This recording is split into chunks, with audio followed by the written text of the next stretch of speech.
Hi everyone, welcome back to my channel. Andrea here. I'm a celebrity makeup artist based in Paris, and in today's video I'm going to show you the right way to layer your products so you can have a flawless looking makeup. If you ever wonder why is my makeup not as good as I see it on social media, well, there are many reasons. First of all, filters. Okay, let's not forget that. But second of all, it might be because you are skipping steps or you're not layering the products the way you're supposed to. Now, if you want to know how to layer your products to have a flawless looking makeup, and also if you want to know how I achieve the look I'm wearing today, please keep on watching. If the first thing you'd like to apply on your skin before foundation is something luminous, such as Hollywood Flawless filters, such as say the glowy gel, such as the glow screen, the SPF that has the glow, or the Victoria Beckham and Augustina Spader, you get the drill, right? Anything that has this sort of, let me show you, this sort of glow, right, on the skin. If this is your vibe, then let me apply this and explain to you. By the way, I like this product so much because it's not greasy and it gives you a little bit of tint. Like you could definitely apply this on its own. It's not like a product you're gonna look like crazy shiny afterwards.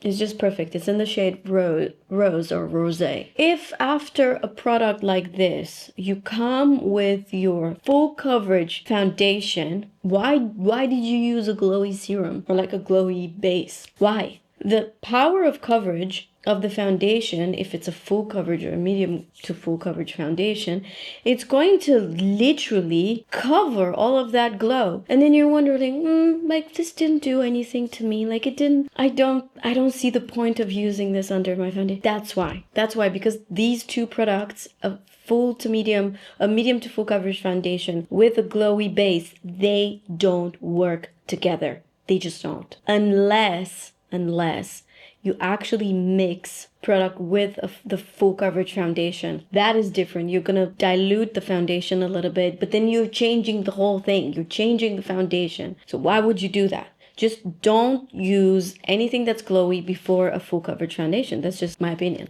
So now we have this very natural, it's a natural glowy base. Now I'm gonna go with the foundation. And this is a foundation from Dior. This is the stick foundation, which I know some of you absolutely hate. I got like very hateful messages, but in the same time I got like a lot of positive messages from you. You either love this product or you hate it. The people that hate it, they actually hate it for the fragrance. This one has a heavier scent. It's not for everyone, for sure. If you're going to use this product, I strongly suggest you to only apply this in one layer. If you're going to go with a second or a third layer just because you want more coverage, you are ruining the beauty of this foundation. Now, I think that the beauty of this foundation is this satin finish. I personally love the satin finish that it gives my skin.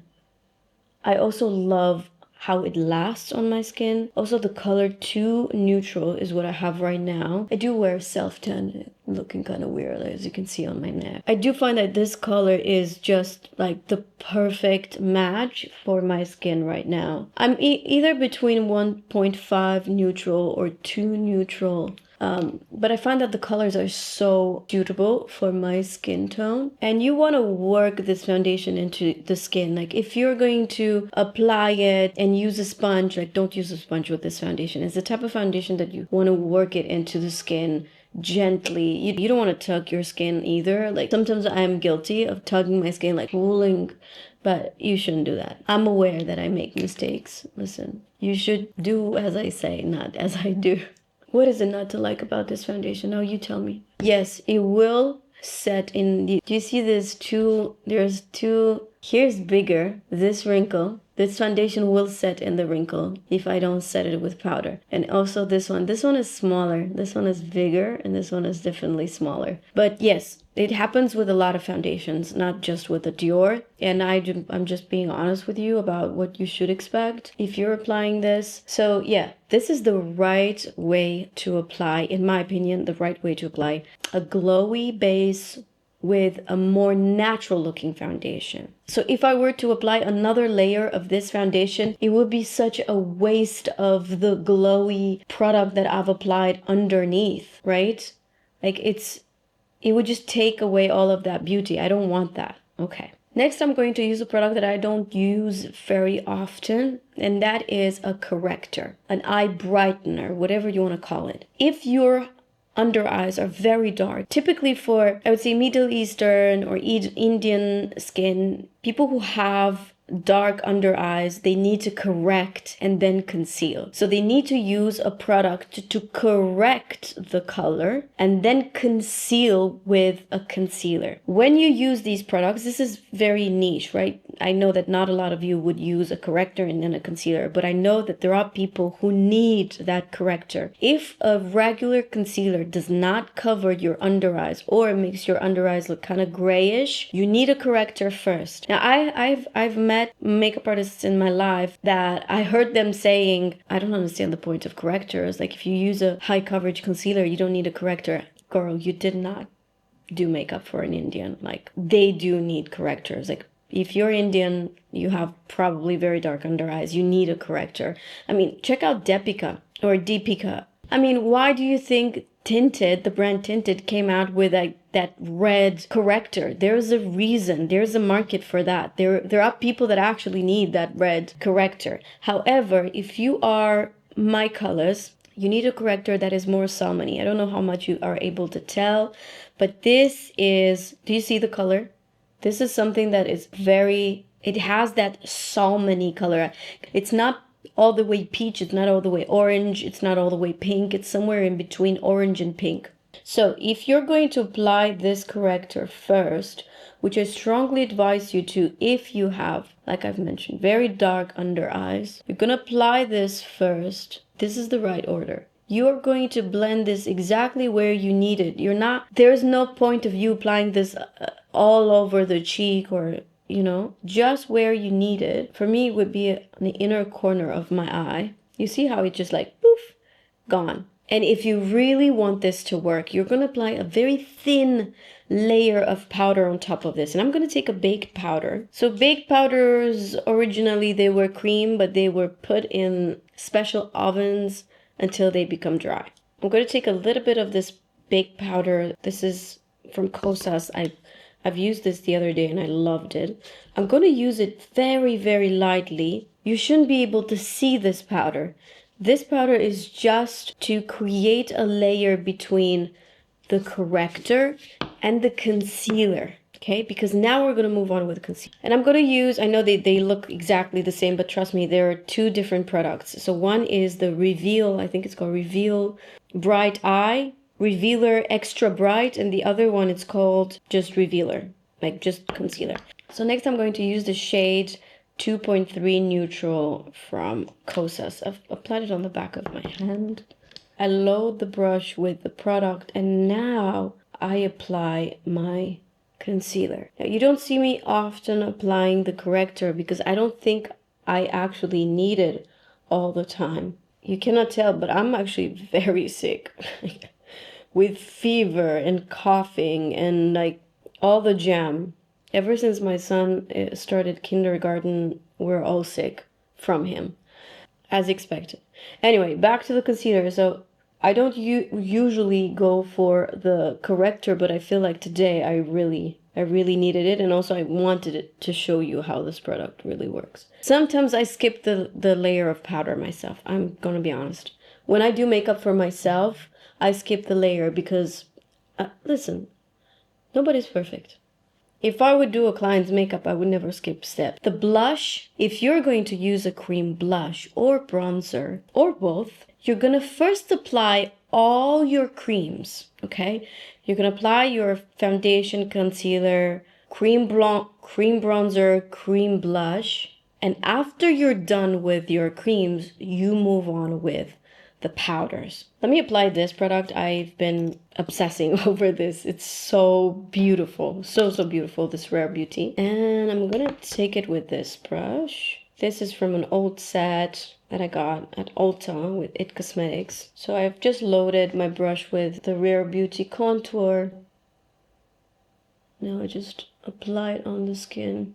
It's just so easy like this. You don't need to dot it. You still need to be careful when you apply your cream products after foundation, because if you're gonna do the rubbing motions on your face, you're gonna disturb the foundation. I said this in other videos. I'm just not that type of person that will apply my colored products such as bronzer or blush on bare skin, because I do have imperfections. So I like to perfect the skin first and then move on with color. Now this color for me, it's more like a bronzer. It's not necessarily a contour. It's very warm for me. It's in the shade Mellow. I do have other colors, but I think that this one is really the most beautiful for me. And then I'll take a little bit with my finger and apply it on the sides of my nose.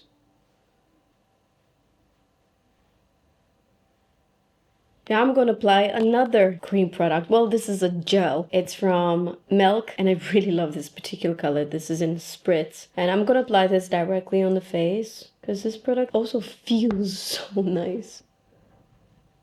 And you could blend this with your fingers, with a brush. But what I've noticed is that it will stain whatever product you're using. Like if you're using a beauty blender or if you're using a brush, it will stain that brush. So I'm gonna use my fingers to blend it. Whatever is left on the finger, I'll apply a little bit on the nose, just a touch.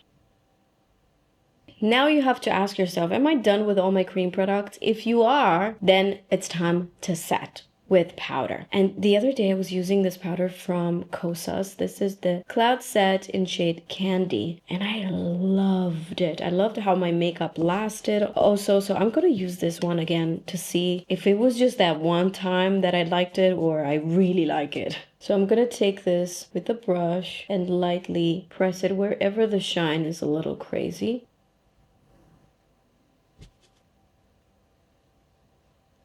Now I am done setting my makeup in place. Now it's time to apply all your dry products or your powder products, such as powder blush, powder bronzer, or even powder highlighter. I haven't used this Gucci bronzer in a while, so I think it's time. It's time for this beautiful, gorgeous packaging to be shown to the world. I'm taking a Pat McGrath brush. If you see the bronzer, the moment the brush touches your skin, you have applied way too much. Bronzer and blush in powder form have to be built. They're not like cream products. With cream products, it's different. Of course, you're going to see it as soon as it touches the skin. But with a powder, it's not like that. You should not see the bronzer. You should literally just build it step by step. Now I'm gonna go with blush, with a powder blush, and look at this gorgeous blush from YSL. This is in the shade 42, and I strongly recommend you this blush if you are fair or light medium skin tone, but I think especially for fair, because it's pretty light. With the very light yellow that I'm wearing today, I think this is gonna look really pretty on me. Yeah, I really, really like it on me. But I love it on fair skin tone. This is going to be your favorite color, your favorite blush. And also this blush has a sheen to it, so it's not fully matte. It doesn't feel like it takes away the shine from your cheeks. It's just adding even more. Exactly like you layer the products on your skin. That's exactly how you want to layer your products. On the eyes, you want to first complete all the cream products and then move on with the powders. Today I'm going to use this eyeshadow palette. This is from, you got it, Lisa Eldridge. And it's so, so beautiful. I love those lavender shades right there. I've used this palette only once or twice so far, but I think I should show more love because it's just so beautiful. I'm just not that much into color lately. However, every time I have colorful makeup, I love it. I am going to apply first a base. You don't have to, but just for the purpose of this video and tell you how and why your makeup doesn't look as good as you would want it to look is because you don't do all the steps. And one of the steps that I recommend if you have oily eyelids is this base. This is from HAUS Labs. It's actually the high power pigment paint. Now, trust me, you're gonna apply this and nothing will ever move. Like you apply this and it's bulletproof. And by the way, a little goes a long way. When you have a base under your eyeshadows, they will look even more saturated. That is fact. So if you've never tried to have a base before eyeshadow, strongly suggest you do. You will be surprised. Now here comes the tricky part. Do you powder the eye base or you don't? I personally don't, and here's why. I would want these eyeshadows to have a better grip. When you apply these eyeshadows on a surface that is slightly wet, it will have a much better grip. It will like stick to the skin better. I don't like when that happens on my face because it might look muddy or weird, but on the eyes, actually, I really love to apply directly after the base, the eyeshadow. So like I said, I'm going to use this eyeshadow palette from Lisa Eldridge. I'm going to start the look with this shade. This is a Rephr 13 mini brush. And I apply this at the outer corner of the eye.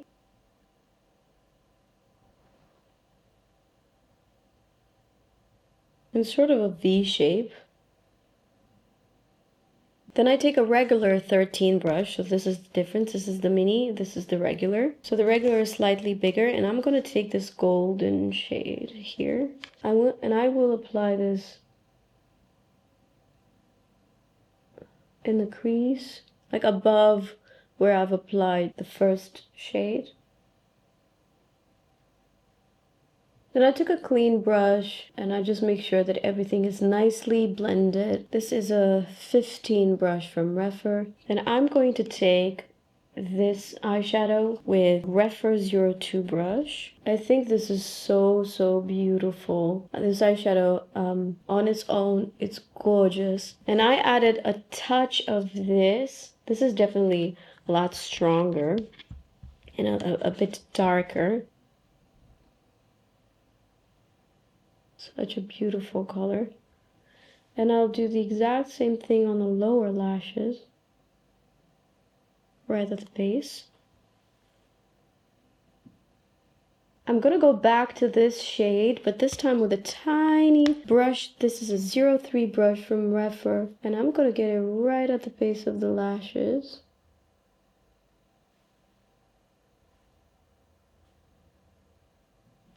And I'm gonna take Lisa's eyeliner. I need the magnifying part. And I'm gonna do a baby wing.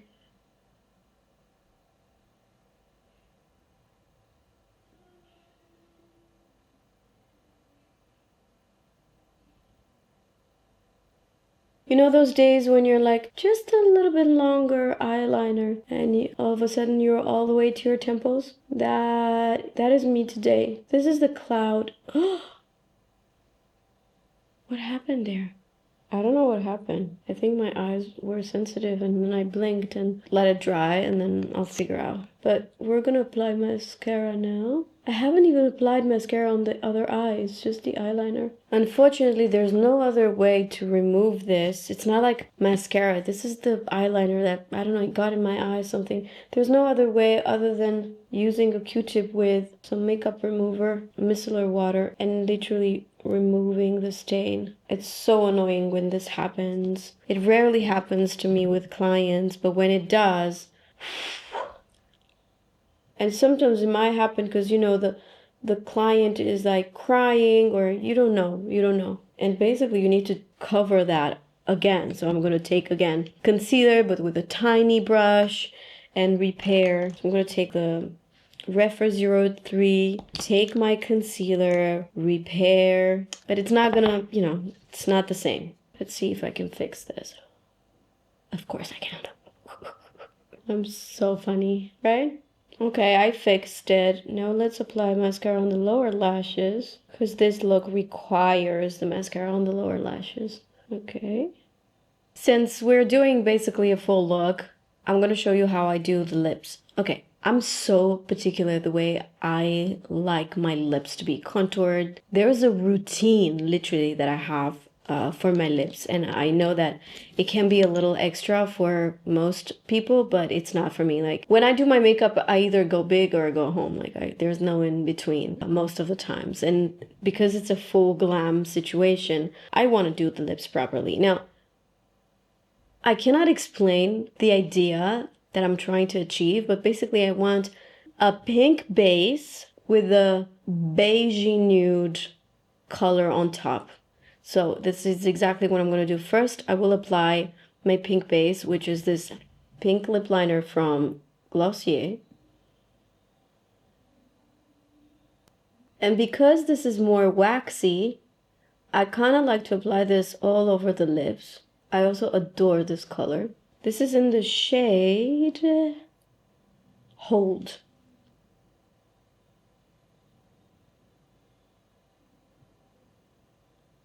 So Hold applied all over the lip.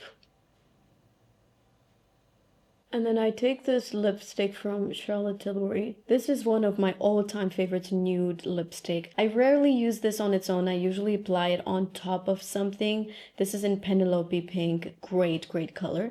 And as you can see, which is so not me, I did not contour my lips with like a darker lip liner. I kind of maintain the same color on my lips all over. The reason is because I've contoured the eyes so well today. Like I have the winged eyeliner, and I just don't like, again, I don't like contour here. I don't like contour here. I feel like sometimes it can be too much. I like this more of a blurry lip. Here is where I'm going to make an exception. I'm going to apply highlighter on top of the powder. So I have powder all over my face, right? But I have to say not all the cream or liquid highlighters can be applied on top of powder. Actually, most of them will dissolve wherever you have underneath. However, if you're using am I out of my mind? What is happening?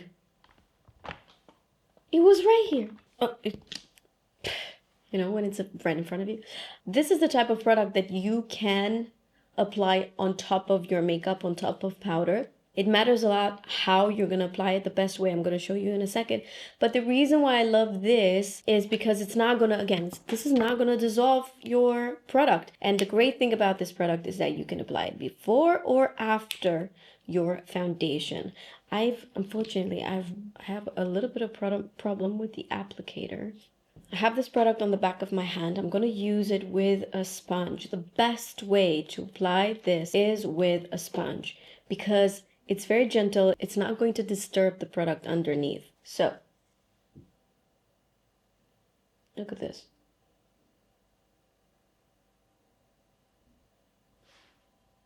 This is gorgeous. And again, barely touching the skin, right?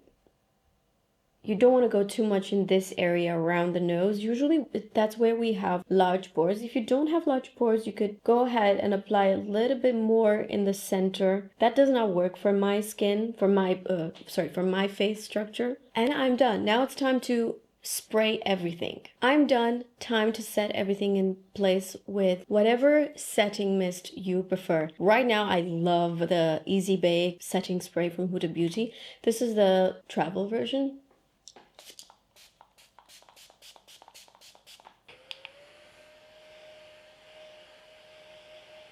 A little extra. And this is the final look. This is how you achieve that flawless, that long-lasting base or eye or lips. You always have to think about layering the products. The thinner the layer, the better, okay? If you have any questions about this look or any struggles that you might have, those are actually my inspiration for the video. So the more you tell me about the struggles, the more I think about a way to solve them, a way to explain how things work to you. So please write your struggles, write your comments in the comment section. As usual, every product that I've mentioned is in the description down below, along with the shades, along with what I'm wearing. This was a gift from my husband, and he understood the assignment of butter yellow. I was complaining that I can't find a butter yellow sweater, and one day he came with this home. It's like, not bad, not bad. Thank you so much for watching. If you enjoyed this video, please give it a thumbs up. Make sure that you follow me on Instagram and TikTok. I'm there every day, all day. Thank you so much for watching, and I'll see you guys in my next one. Bye.